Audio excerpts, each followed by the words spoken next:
देवगणटी गावात आहे आणि इथं घरामध्ये साप आले.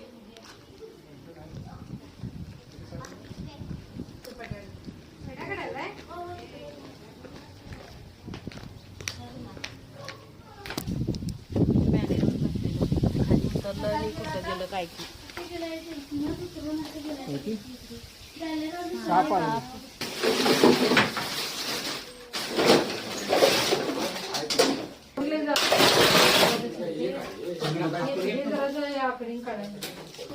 साप आहे तिकडं कसं जायला बघायला साप. आणि बघू शकता तिथल्या तिथं फिरायला उंदरांनी सगळं कव्हर केलंय, लक्षात घ्या. आणि त्यामुळे साप असे येतात.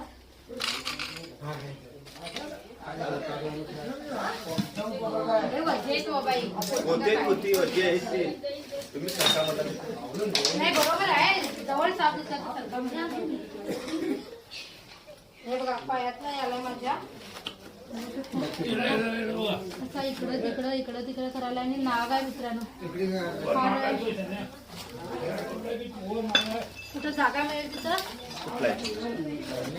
पळायचा प्रयत्न करा. चला बाहेर चला.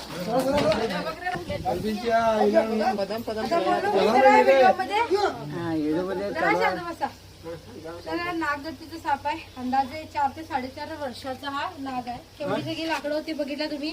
खेडेगाव आहे, देवगणटी गाव आहे. असं म्हणजे खेडेगावामध्ये असं लाकडं वगैरे रचून ठेवलेलं असतात, जसं की शहरामध्ये असं तुम्हाला दिसणार नाही. आणि जास्त प्रमाणात सापांना लपायला मग अशा ठिकाणी मिळते. आणि त्यामुळे मग उंदरं वगैरे जास्त नसतात, त्यामुळे त्यांना खाण्यासाठी साप असे येतात, लक्षात घ्या. त्यांना दिसतं कुणाला दिसतं तुम्हाला दिसतं ना. या इकडे या इकडे असं दिसलं ते काय करायचं घाबरू नका. एवढं साप हातात आहे. बोल की ठीक आहे. या त्यांनी लाजून आतमध्ये पळाले. तर त्यांना काहीतरी काम करत असेल त्या बॅरल वरती साप दिसला.